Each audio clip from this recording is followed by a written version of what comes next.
WebOS, Firefox OS ou Android directement dans la télé ou dans la voiture, le double OS, Microsoft Windows et Android sur votre tablette ou votre PC. Pour notre deuxième best-of du CES 2014, on va causer système d'exploitation.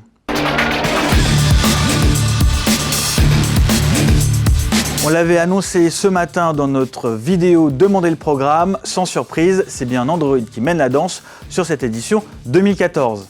Après la classique avalanche de tablettes ou de smartphones présentés, on relève un gros mouvement de l'OS mobile de Google en direction d'autres machines.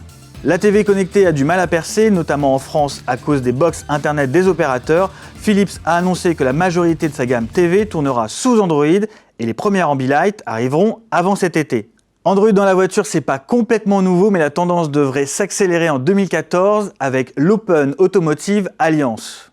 Audi, General Motors, Honda, Hyundai, Nvidia et Google ont annoncé sur cette édition 2014 qu'ils allaient unir leurs forces. L'idée, implémenter de l'Android sur un maximum de véhicules. La promesse, simplifier la vie du conducteur, forcément connecté. 4G, contrôle vocal façon Siri, navigation routière, le potentiel est énorme, tant au niveau fonction que marketing.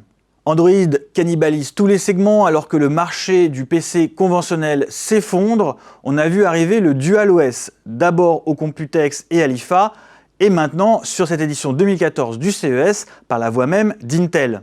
Pas du dual boot ou de l'émulation d'Android, mais deux vrais OS complets pouvant basculer quasi instantanément sur la même machine, une tablette, un convertible ou un PC. Première machine à concrétiser cette possibilité, l'Asus Transformer Book Duet. En pratique, ce convertible permet de switcher de Windows 8 à Android 4.1 via une touche en quelques secondes.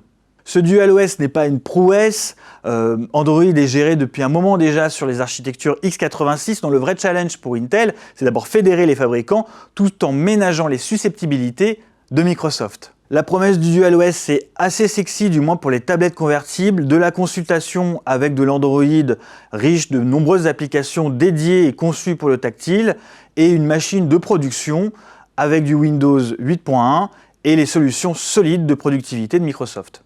Face à cette omniprésence de Google, certains fabricants tentent de se distinguer. LG mise sur WebOS et l'implémente sur ses TV, tandis que Firefox OS tente de séduire les fabricants, tels Panasonic pour sa gamme de Smart TV. Prochain chantier pour les systèmes d'exploitation, les objets connectés et la domotique. On en a beaucoup parlé hier, on en reparlera toute la semaine. Voilà pour notre bilan de la première journée du CES 2014. Je vous donne rendez-vous demain aux alentours de 10h30 pour le programme de la seconde journée. À demain!